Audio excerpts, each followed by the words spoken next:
For this weekend, we were really hoping to try out some winter gear. However, the weather didn't exactly cooperate.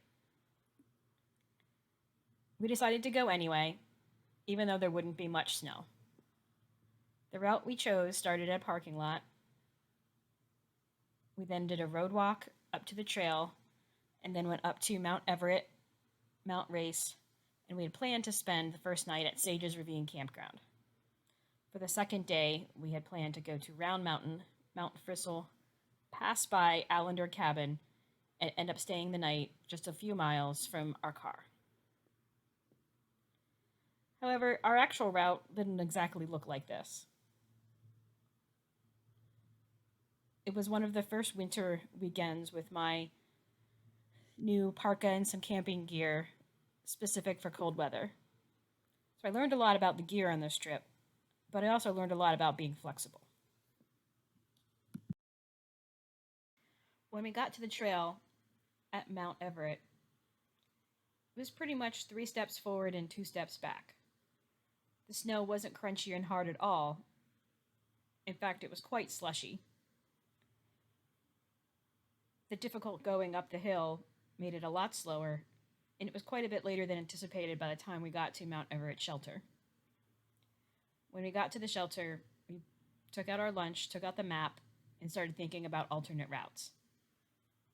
It just wasn't going to be fun if the rest of the route was going to look like the last couple miles were.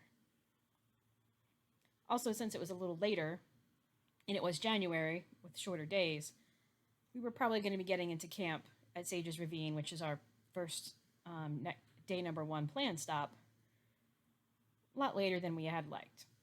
So we looked at the map, found a campground that was shorter, and decided that we were going to go there instead. We really wanted to stay at Sage's Ravine, so we were going to make Sage's Ravine night number 2 instead.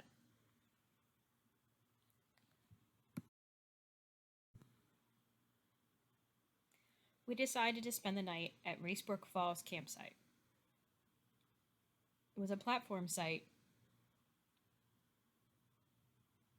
It was also where I realized that my hands and feet are generally very cold when I'm sitting still. I'm a very warm hiker, but when I'm sitting around camp, I am very cold. This was my first trip with my new parka, which is a Rab parka. However, I also realized I needed to up my gloves game.